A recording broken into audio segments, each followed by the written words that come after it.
Good morning, everybody. Greetings. This is September 23rd, 2020, and we're on episode 99. It's the last episode before the next episode. But, numbers matter. So, somehow, Yeah.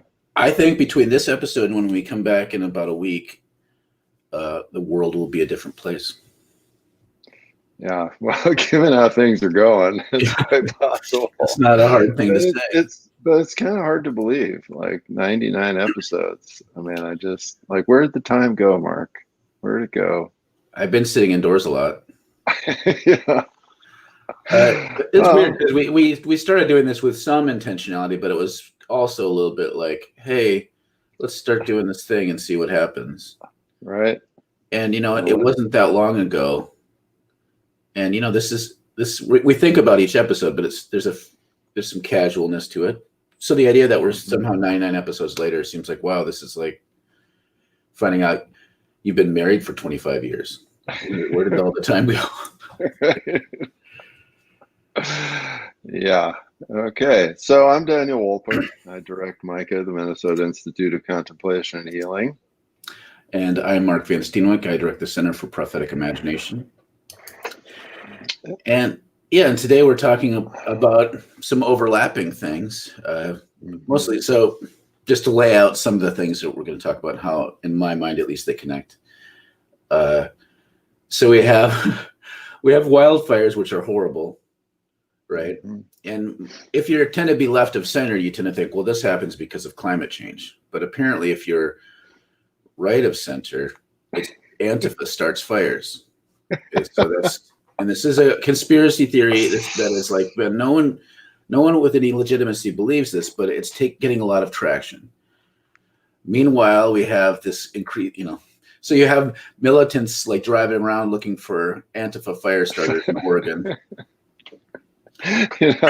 Antifa is quickly becoming Einstein's unified theory of everything that he was looking for.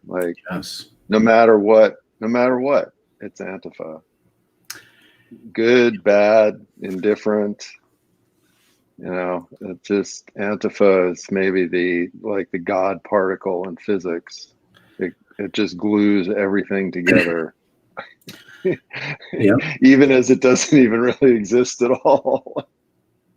So as you have this ridiculous scapegoating of Antifa as though it's a sizable organization, and anarchists as though there's a lot of us, I've noticed more and more as the conversation, there's always this backlash that happens. So I've talked about this a lot of times, but in Minneapolis had all these people starting to say, yes, let's defund the police. But then now quickly, some of these same people are saying we should actually increase the budget to make it easier for cops to do their jobs well, which is predictable.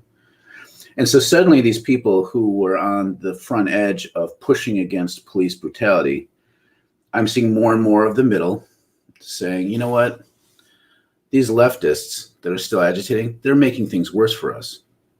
In a lot of ways, they're just as bad as the far right. And so then there becomes this conversation about extremism. Usually it's some sort of horseshoe theory kind of idea that the really shitty people are on the edges, they're extreme. And in the middle, you have the sensible, thoughtful people. And so I often will say, what about at the extreme middle? And people don't even know how to understand that, because in their mind, middle status quo is comfortable and doesn't do any more harm. It's just holding down the fort. It's the extreme people that we have to worry about, without everyone knowing what extreme means. Yeah. And of course, that analysis really is a very white analysis in our culture. There are plenty of black people that understand the extreme middle, and there are all the nice white people that are out to kill them. But yeah, in the white world, especially the nice white liberal world, even the nice white conservative world, there's this sense that we in the middle are these sensible, reasonable people, and anything outside of that is the real problem. Mm-hmm. Yeah. And this, if you use the word extreme just as how far you are away from the middle, and without any pejorative quality. Like if you're super far left, which I'm super far left, meaning that if I imagine the world as I'd like it to be, we wouldn't even have currency, right? We'd have things would be owned in common, you know, no hierarchies at all, blah, blah, blah. So that's far left. So in that sense, I'm extreme. But if usually when people say the word extreme, they mean militant, fringe, unhinged. And so this is where it gets weird to me that somehow people think you can't be those things and be in the middle. When last time I looked, the United States, to maintain its status quo, we're not talking about just when there's a Republican in office. Whenever we've got somewhere near 800 military bases, we bomb the hell out of everybody. These things seem extreme and militant to me. And that's, to me, the extremist middle is how willing you are, how comfortable you are with violence being used to maintain your goals. Could be one way of describing extreme. Yeah. And we have to recognize that. It's sort of like the big number thing that we were talking about. I think that, when you say, well, the war budget is $700 billion, and right, we've got bases all around the world, and, Obama dropped 80,000 drone strikes on the Middle East. Like, those are numbers that don't even really compute. Yeah, right. That's true. But then you say, one guy burned down a store, and you're like, oh my God, that's a disaster. Now, obviously that sucks for that one guy, but compared to the violence of the middle, it's a total insignificant blip on the radar. And yet one is taken as this great norm that all of us reasonable people think is okay. And the other one is taken as this total threat to the good order of society, which in some ways is kind of hilarious when you think about it. Yeah, and so we have the president issuing an executive order. I don't know if it came out as an official executive order or he just threatened it. No. It was, he wanted the Justice Department to do it. So his little lapdog, William Barr, did it. Okay. To declare these anarchist jurisdictions, which, depending on how you look at it, is an oxymoron or not. I was going to say, in and of itself, an anarchist jurisdiction is a little bit of an oxymoron. You can have council anarchism where theoretically you can make it work. But yeah, generally, I don't think he is savvy to the nuances of that. So you have these anarchist jurisdictions, and you have, just to bring in Breonna Taylor, you have the mayor of Louisville basically declaring martial law, low-level martial law, emergency, right. in anticipation of this afternoon's declaration from the grand jury about these cops that murdered her. And what this does is it sets up the situation where more and more I see the people kind of in the middle. They see what Trump is doing is bad, but they say, well, it's kind of understandable. Look at all these anarchists in the streets causing troubles. Right. And a lot of people in so many subtle ways are feeding into Trump's way of framing it. It's happening more and more. And this terrifies the hell out of me, to be honest, because we talk about these things over and over again in this transmission, not because we're so boring and can only talk about the same things, but because of it might be that. It might be. This stuff is alarming, and I feel like we're still kind of asleep at the wheel, proverbially speaking. Hitler was able to come to power largely because people got to the point where they were more afraid of communists than fascists. So yeah, and the thing is, I do think that Hitler is not the only person, right? So we're constantly, bringing out the Hitler example, and that seems long ago and far away. So, this is what Erdogan did in Turkey 5 years ago. It was exactly the same thing. He said, The communists are out to get us. The PKK are out to get us. There's this big threat to civil society, and so we need to take over. Duarte in the Philippines has done the exact same thing. The drug dealers. There was the drug dealers. The drug dealers are out to get us, and so, he's just. I mean, literally, it is now illegal to just shoot drug dealers and drug addicts in the streets. Yeah. And there are now special mortuaries that just specialize in dead drug dealers. So, I mean, this right-wing insurgency is happening all over the world. Yeah. And yeah, it always follows this very similar kind of playbook. And a big part of it is convincing, the nice middle property owner people that, well, there just really is this big threat from the left. I mean, this was done in the 60s here, right? All of the protesters, the various black freedom fighters were all labeled as communists. Then it wasn't Marxists and anarchists, then it was communists. I mean, they weren't communists at all, as far as anyone could tell. But yeah, it's that same kind of process. And then all the law and order people get terrified, and then are very willing to allow the government to clamp down on things. Yeah, and it's impacting people in so many ways. These narratives, in some ways, more subtle. The idea of throwing every protester who is involved in anything that wasn't just them standing peacefully with a sign that's nice, safe distance from the police officers. Anyone who did more than that, it's like, well, they kind of bring it upon themselves or making things hard for the rest of us. Once you get into that terrain, you are firmly on the page of maintaining the status quo. Mm-hmm. I mean, and when you do that, it's hard for me not to think that you're okay with more black people being shot, as long as you can still go to the TGI Fridays that had been burnt down. I don't know if there's any TGI Fridays. That's wishful thinking, actually. All right, we got some comments coming in.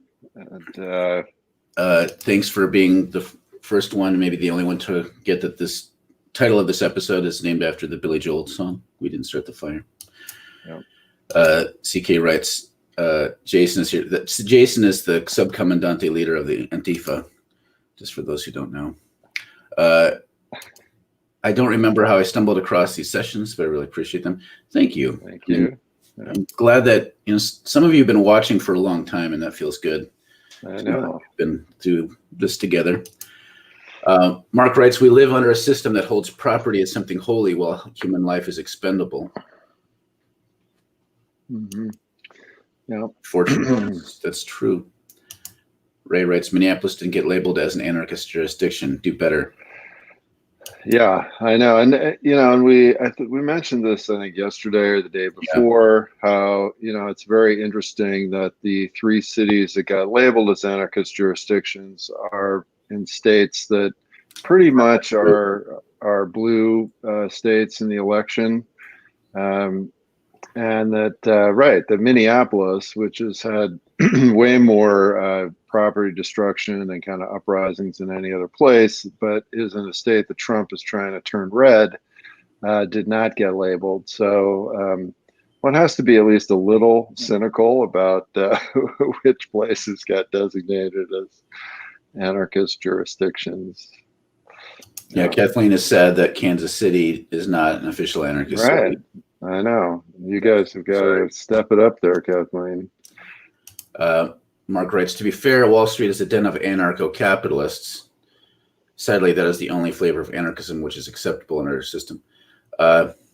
If you acknowledge that they're anarchists at all, that's one of the big.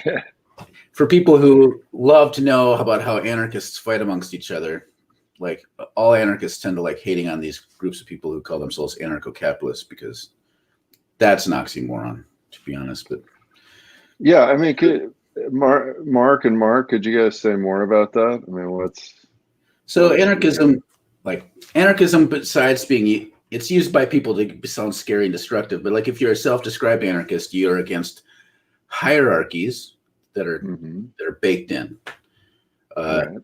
and it comes out of socialist thought that we get socialism through mutual relationship rather than being forced top down. And Right. so capitalism is considered one of the big bads that anarchists are fighting against. Well, in the United States, we had people who are libertarian who like, well, I hate the government. I guess I'm an anarchist too, but instead of being one of those pinko socialist ones, I'm an anarcho-capitalist, which doesn't make sense because they still believe in the ability to use lethal force to protect your private property.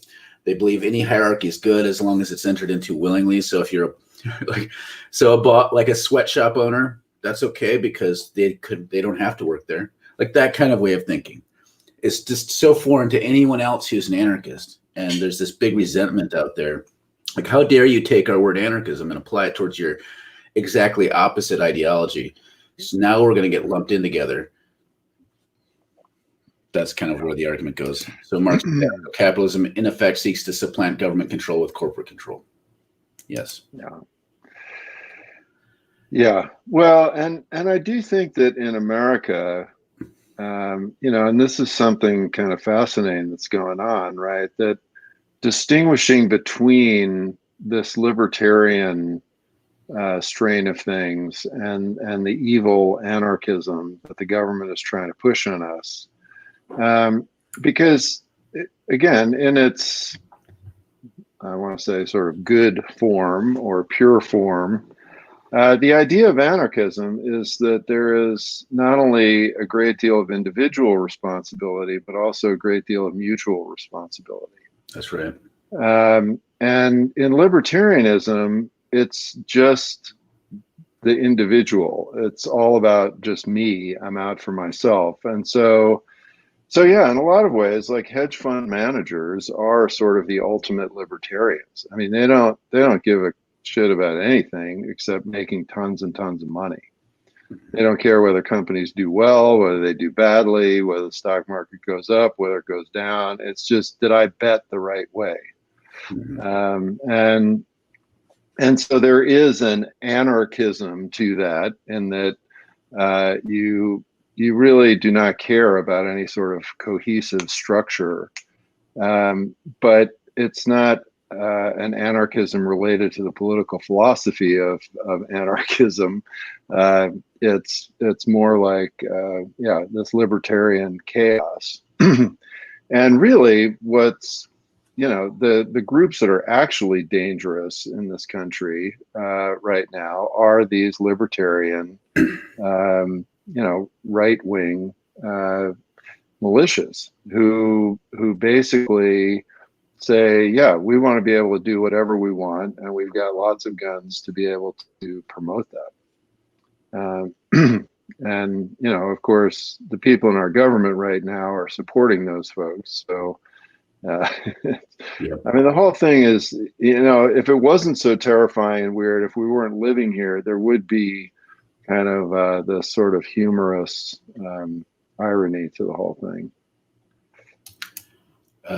Nick asks, I wonder why the delay on the announcement of the indictment decision in Louisville.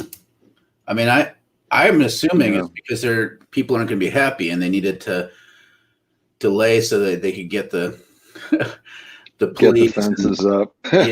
Just get everything primed for protests. Yeah. I mean, I don't know why else they would delay, or maybe they don't know for sure, but they're worried that could be an outcome and they have to be prepared for it. It's an eventuality, like the potential of that. But yeah, it's just to be prepared for protests. Yeah. Mark writes, most anarcho-capitalists can't see that corporate control is the end result. We could get it. I could spend days talking about anarchism, but just to move on from that, it's definitely absurd to call corporate control of any kind of anarchy when it's really corporate totalitarianism.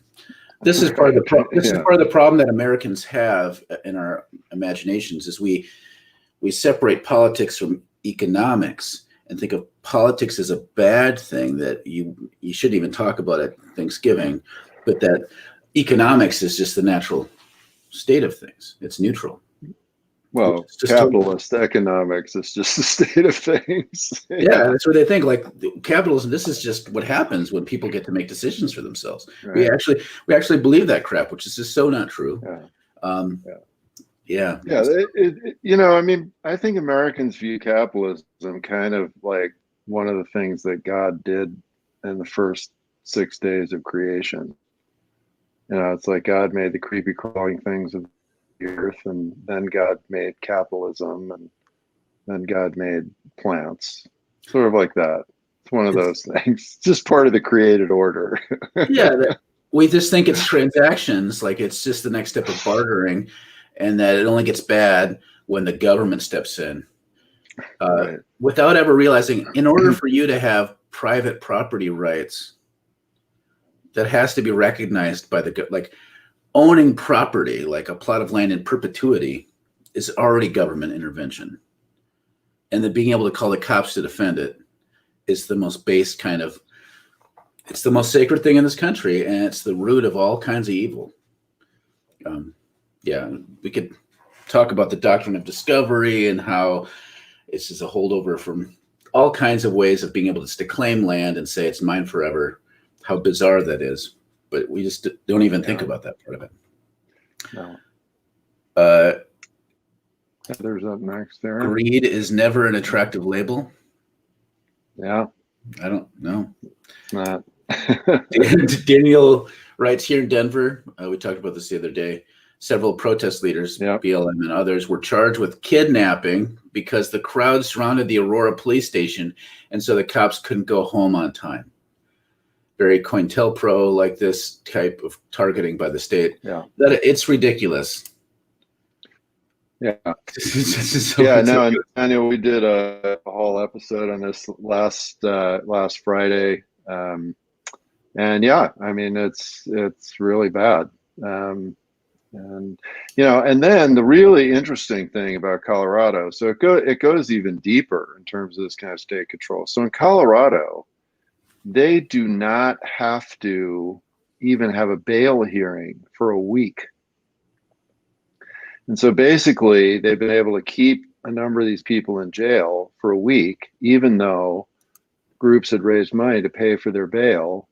And in most jurisdictions, you cannot hold somebody for more than 48 hours, and you have to have a bail hearing.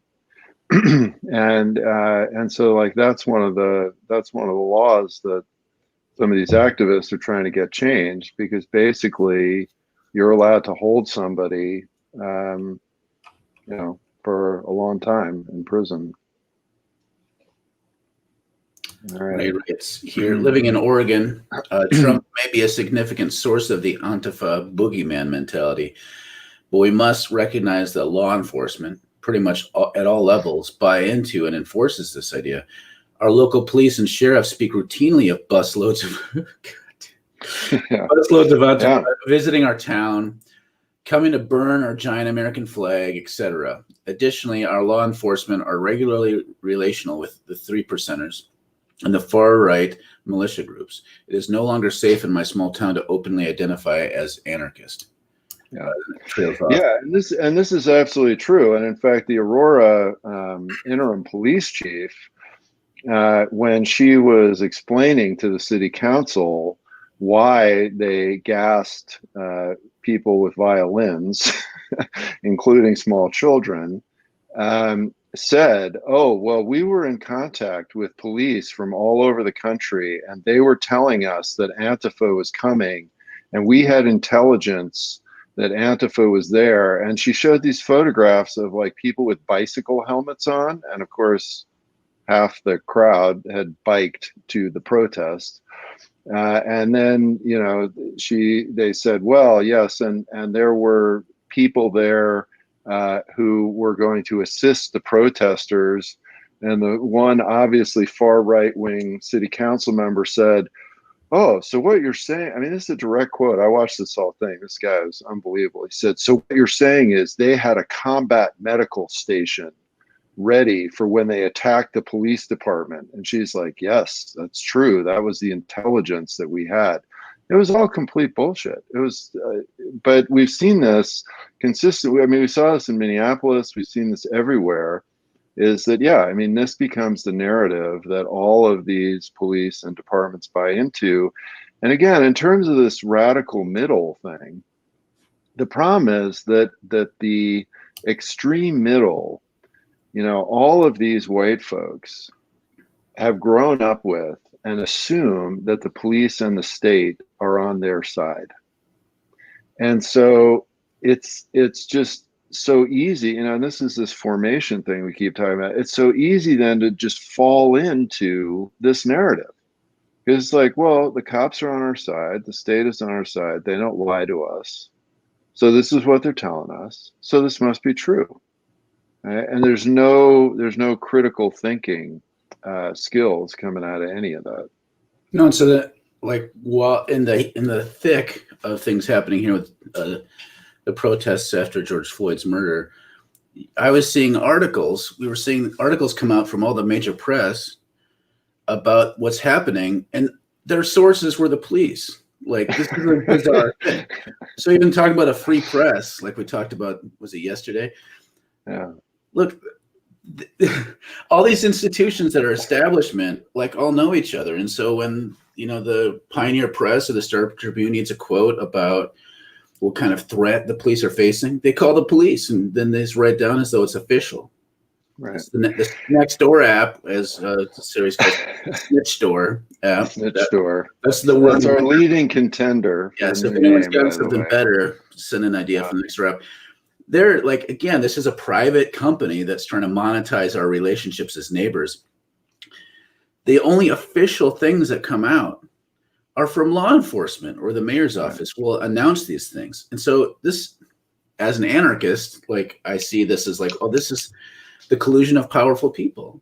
This is how it works. There's no neutrality in this. There's nothing more. The police aren't officially anything. Right. They don't. So how do they get into that position of power? It's not like we all had direct democracy and installed them. No. Well, and this is continuing here in Minneapolis. I mean, last night, one of the ward councilmen had this big Zoom meeting, and so the police chief was there, this council member was there, a number of other city staff people were there, and I tuned in for a little while. And so the one thing the police chief kept hitting on was, well, civility.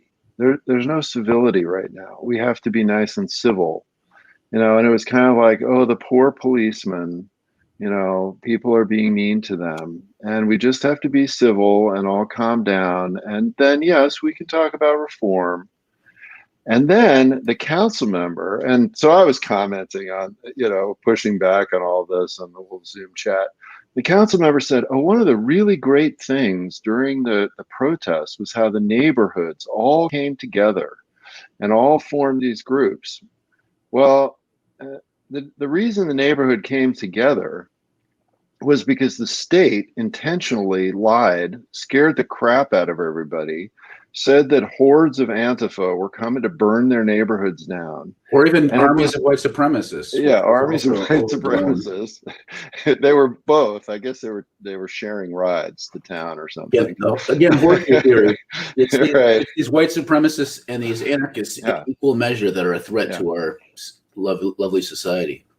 And it did a great job of undermining the focus of the uprising. So the focus got off of the uprising and onto, let's defend our property against these hordes of extremists that are coming to burn our neighborhoods. And it was all complete bullshit. But now they're using that as a way of talking about, oh, isn't it wonderful that the city is coming together and we can be civil to the cops and everything's just going to be really nice. Well, in the neighborhoods coming together, it's fascinating because so in our neighborhood, like, people come together and there's a big cadre of folks who are like, we're going to try to do stuff without ever calling the police unless there's an imminent threat. And so they try to enforce discipline on how the neighborhood responds. But over time, like, what happened is it became a neighborhood watch group. People became hyper alert every time there's fireworks or a gunshot, which before this happened, when it's warm out, you hear gunshots all the time. in our neighborhood. Mm-hmm. Now it's like, oh, it's more violence because, and we link the violence directly to the protests. And then every time there's a gunshot, it goes out on the app, like, so we all know. And so everyone's in a heightened state. And so what happens is the ability, discipline can never outpace white fear. And so what happens is our white neighbor, as everyone keeps being afraid, eventually there's no way of maintaining discipline. It becomes a quick way for people to hyper respond and call the cops. And this is our neighborhood coming together. It's just white scared people huddling. Yeah. All right, let's hit the comments. We're kind of getting away from them. Sorry, guys. Adam writes, that's what you get when you allow people to say whatever they want because everyone's opinions matter. Like, no, sometimes people are wrong and we need to correct them, not respect their opinion or accept our differences, Sai. Yeah. All right. God, you're such an extremist, Adam. So extremist. Timothy writes, one of the things, some would say few things, Catholic social teaching got right was when they said, quote, economic systems were made for people, not the other way around. So, I feel like a lot of the Catholic social teaching is really solid, especially on economics, in terms of having humanity. It's a humanist sort of way of thinking about economic values, and I think that's important and good. And it's worth reading some of the stuff from Pope Francis about the environment and the economy. It's pretty good stuff. I mean, if we're willing to keep a grand mural of the apotheosis of George Washington, everyone should Google that, in the nation's Capitol building, then things are going to get weird. Yeah. Adam writes, it's a nefarious thing to use tolerance as a wedge between justice and intolerance and abuse. Yeah, absolutely. And of course, this is, Adam, you're so right. I mean, this is the favorite right-wing tool right now is, you try to talk about anything from a fact-based point of view, and people are just like, well, that's just your opinion. I have a different opinion, And my opinion on the pandemic is just as valid as Dr. Fauci's opinion, because it's all just opinions. Well, yeah, I could go up all right. No, don't do it, Mark. All right. CK writes, the fact Kentucky is getting ready for riots is an indictment. Yeah, of course. Gus writes, I have appreciated the articles written as if they were the foreign correspondents in some other developing country. Those are great. If the exact same things were happening in Indonesia or Botswana or Mexico, it'd be framed differently. I mean, that's fascinating. If anyone hasn't read those, we take so much stuff for granted. And then when we hear about violence breaking out in India, it's always about these factions and tribal conflict. Which you could use the same language for what's happening here, but we don't because we anesthetize things because America's great. It's so fascinating to read it from a different perspective. Susan writes, 2 issues. 1, people have lost the ability to think critically and evaluate information for credibility. Not a lot of people have had it, but you're right. There's definitely a tendency away from that for sure. And as public trust erodes, no one has confidence that our system will in any way respond rightly. That's a dilemma. Well, there's a lot we could say about this. I mean, the system hasn't worked for a lot of people. And one of the things that Karl Marx and others talk about is that capitalism has intrinsic conflicts in its logic. And that at a certain point, there's enough strain where the fractures happen and you have to start using naked force in order to maintain things. Mm-hmm. It's inevitable under a system that's got so much flaws and so much bloat. Yeah. Well, and then I think, Susan, when you layer the reality TV mentality on top of it, right? I mean, I feel like this is one thing that liberals, especially intellectual liberals, just haven't gotten about Trump, is that Trump is functioning with the reality TV mentality. And so if you think worldwide wrestling, then suddenly he makes a lot more sense.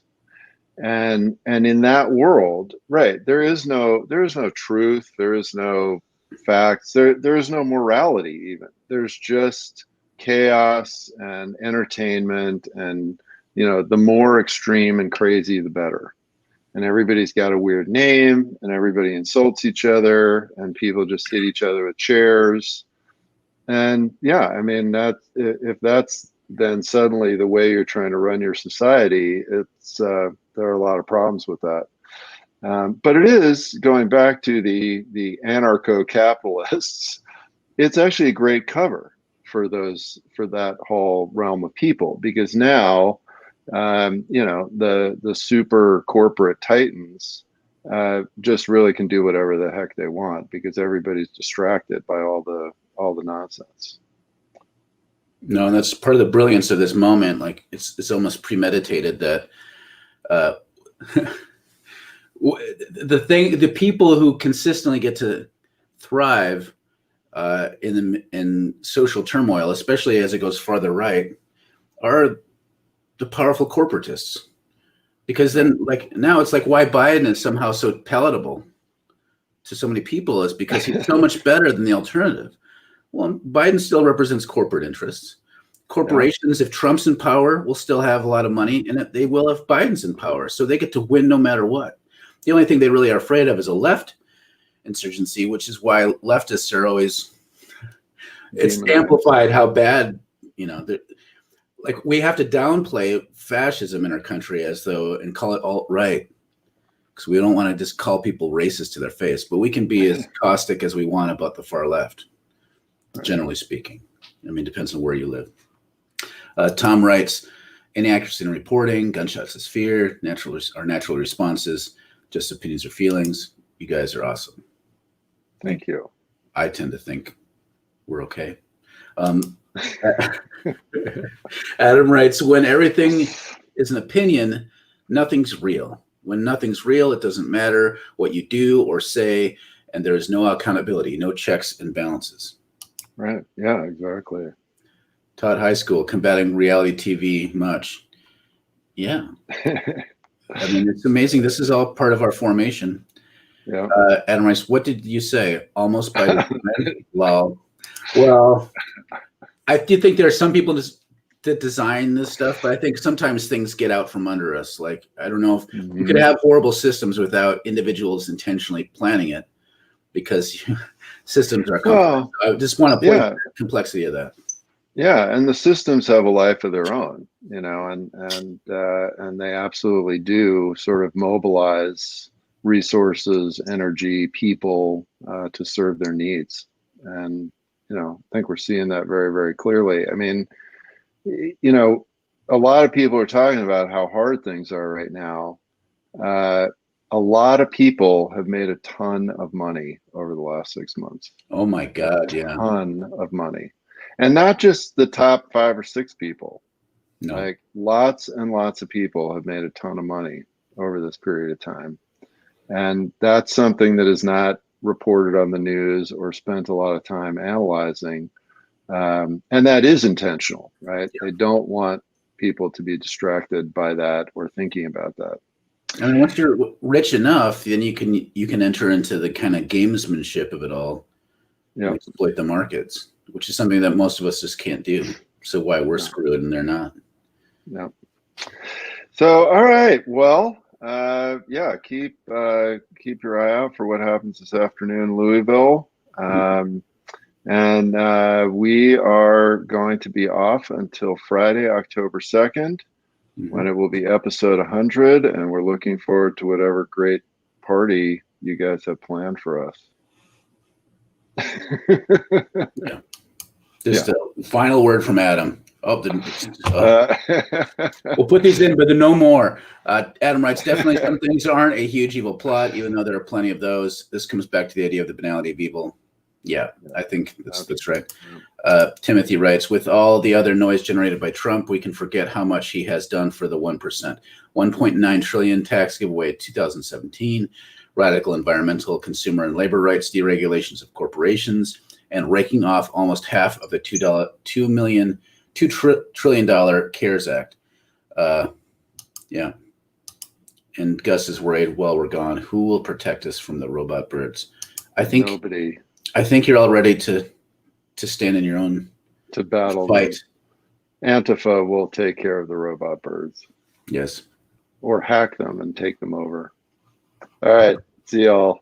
See ya.